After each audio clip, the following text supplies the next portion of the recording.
Welcome back. Jonathan Clarke joined live in the studio by our good friend, John Cusimano, who's been here before from local New York City band, The Cringe. You got these beautiful new offices here, though. Yeah, nice studio. I wish it worked a little better, but we'll get You'll it all get figured there, out. ironing out the kinks.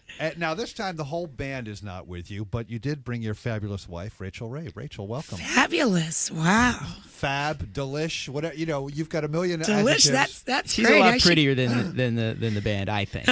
Well, John, let us not forget to mention The Cringe has a show coming up at the Knitting Factory here in the city this coming Saturday night, February 16th. Those tickets are on sale now. Rachel, first of all, you know, John and I spoke about this the last time he was here. This gives new meaning to the phrase, the way to a man's heart is through his stomach. The way to my heart was through my stomach, I'll tell you that. The night I met John, we were at a party with really tall people, and we're both short, so we spotted each other and literally crossed a crowded room, very cliche. But John described what he had made himself for dinner the night before, and it was tilapia with a tomatillo, warm tomatillo salsa. Oh, wait, tilapia, what is that Fish. Yeah, okay. And he made a tomatillo sauce for himself, deglazed the pan with Negro Modelo, and he had some mock shoe on the side spilling out of an avocado. And it was such an intricate, delicious sounding meal. As most guys would come up to me and say, "Oh yeah, I love to cook," and then you'd say, "Oh really? What do you cook?" And they'd say like, "Oh, chili." John had this fabulous meal, and I was going to hook him up with one of my gay friends. I just assumed it was so fabulous. What straight man cooks like that for himself? But then he clarified that he was straight, and I was like, check, done. Wow. So actually, I fell in love with John because of his cooking abilities before he ever ate my food. So. Well, there's an Italian thing going on, too, here, my husband right? is fully Italian. I'm Italian from the stomach down. I'm half Sicilian, and my dad's a mutt. His name is really James Ray, and my mom's name, her given name, was Providenzia Scuderi. My full name is Rachele Domenica Scuderi Ray. Wow. So, one of these things is not like the other. right, but John's 100%. Well, I watch your show in the morning on Channel 7. My mouth is watering, and I just finished breakfast. I mean, I'm like, I get hungry as soon as I watch your show. Thank you. That's my highest compliment. Now, did anyone ever warn you about not to go out with guys in bands? No, but it would be a deal breaker. I could not have a picky eater. And once he told me he had a band, John's day job is he's a lawyer. And when he told me he had a band, I was like, oh man, I knew it was too good to be true. A lawyer who cooks, and he's got a band. No way the band's gonna rock. They're gonna suck, and then I'll have to break up with it. So I went to see it, and I was like, yes. I was very, very excited to find out he's actually a great musician. My question is, do you ever sleep? I mean, I can hear in your voice is a little hoarse today. Every week, we tape Tuesday, Wednesday, Thursday, and because I have to also tape 30-minute meals every year for a certain block of time. Right. And I still do Tasty Travels. I do about 280 episodes of television a year between the three shows. So in order to get that done, I have to tape 3 episodes a day of The Rachel Ray Show. And an hour-long television show takes, actually a couple hours because we're unscripted. We have to block it and rehearse it. And so, I work 10, 12 hours a day, and I talk nonstop for all of that time. So by the time we get to the end of the week, I lose my voice. It doesn't hurt. So basically, you put your kicks. vocal doctor, you got him a house on the Hamptons with all the visits, right? Yes, exactly. I go to the doctor, kill him in quite a bit. Wow. Well, I saw Ringo on the show this past Friday. My first Beatle, baby. And that was awesome. fantastic. And I know, John, you met him too, right? Yeah, he was really cool. He actually, I guess, tell him the story about the ripped it was such Sgt. a great Pepper story. cover. My first word was vino because my grandfather used to babysit me and he used to make his own wine. And he had diabetes. It was hard for him to get around. And I would always bat my bottle away because I hated Similac. So my grandfather used to put a little of his wine and some water in my bottle, and I'd go right to sleep, of course, because I'd get socked. And he used to hold up my bottle and go, vino, vino. So that I thought that's how you asked for your bottle. So instead of baba, my first word was vino.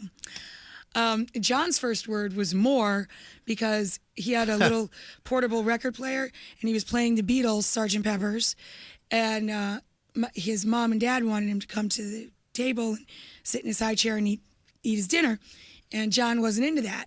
So when they pulled the record off, he took the Sgt. Pepper cover and ripped it, throwing a tantrum. And I said, saw that on more, the show. Yeah, There's I a said ripped more. album cover. So that was his first word. So Ringo, he kept that, and my husband never forgave his parents for letting him rip the cover of a mint condition Sgt. Pepper's. But I replaced that years later. I got him a nice one, off the eBay or Vinyl. whatever. Yeah. Vinyl, yeah. But he kept the original with the torn cover because it was a funny family story. Well, you got it, yeah. So Ringo signed it for him. So it's very cute. Yeah, that's awesome. And Ringo's like, man, we could get you another one of those. Yeah, he said, we could have gotten you a new one. Yeah, exactly. And we said, no, we already had a new one, but thanks. And you let him play the entire version of his new song on your show. Yes, whereas we did, other of shows course. he was He's not a allowed Beatle. to. He can sing all of Liverpool 8. Well, I got more music type questions for you, Rachel. But John, tell me what's going on with the Cringe since the last time you were on the show. You got the show coming up, of course. Yeah, we got the show at the Knitting Factory main stage on the 16th. We've just been, we spent the summer touring. We've been touring a lot through the holidays. And actually what we're doing now is working on our third record. And, the last two records, we would just basically go into the studio, set aside, a month or whatever it is, and bang the whole thing out. This one, we're sort of doing it like in between tour dates and, really taking our time and working on it one song at a time and really playing every song out live so we get feedback from the crowd. And this album's, as opposed to the other two albums. Maybe get some new ideas when you play it live, too, Exactly. The song, the more you play it, the more it changes and it becomes better. And this album is actually a lot more collaborative. What I'm doing is I'm going to the studio with our engineer, this guy Steve, and I'm recording these demos of song ideas and, sometimes full songs, sometimes parts of songs. And I basically play all the instruments. I'll play drums, play the bass, I'll, multi-track So the Lenny guitar. Kravitz does now. Yeah, Lenny Kravitz does. Dave Grohl used to do that. And then sing over the top. And then I bring those demos back to the rest of the guys in the band. And then we just lock ourselves in a rehearsal space for, days on end. And, sometimes the songs change subtly a little bit. Sometimes they're totally different, but it's really...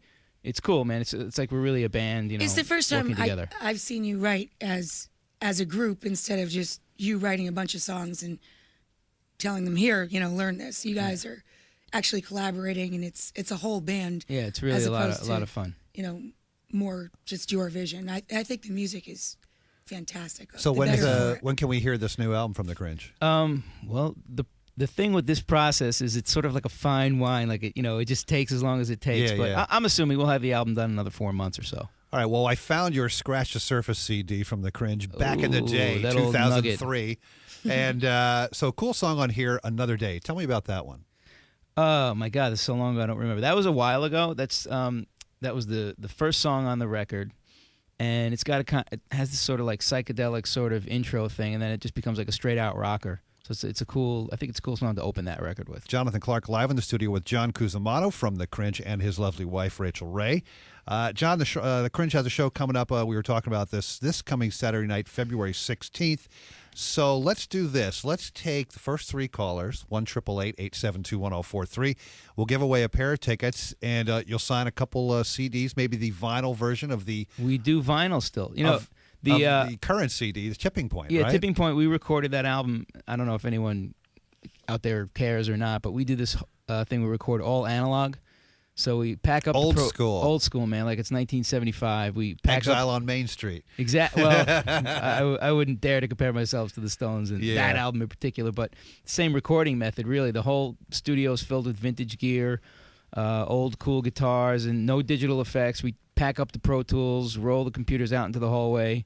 Our engineer, nervously looks at me like, "What are you doing with my crutch?" And we just, do it like they used to do it, onto tape, mix it onto tape, and in the case of the vinyl record, master it from tape to vinyl. So if you listen to the vinyl record, you're hearing all analog the whole way through. So can we give these away to the listeners? Absolutely. The vinyl That's why ones? we made them. You'll sign them for them and stuff. And do you guys have a turntable at home? Are you yeah. kidding? I don't have one. I need to get one. John You're has a a DJ, you don't have a huge turntable? record collection. He DJs, and it's a fabulous. It's my favorite thing about being in our home, other than our kitchen and being able to cook good food. Listening to vinyl is it's you just have such like an a- experience. It's so warm, and You'll it's take, like, we'll do A/B tests like with guests. I did it with her, and put on like an iPod Right. playing through the speakers or a CD. there's just no comparison. And then when to you put vinyl. on vinyl, everyone their eyes get bright and they go, well, "This sounds so warm. We How'd need a that bigger happen?" sofa. So it's 'Cause like then, the we've had like speakers like it 25 more or people something, over, and too. everybody will be crammed, hanging off the back of the sofa so they can hear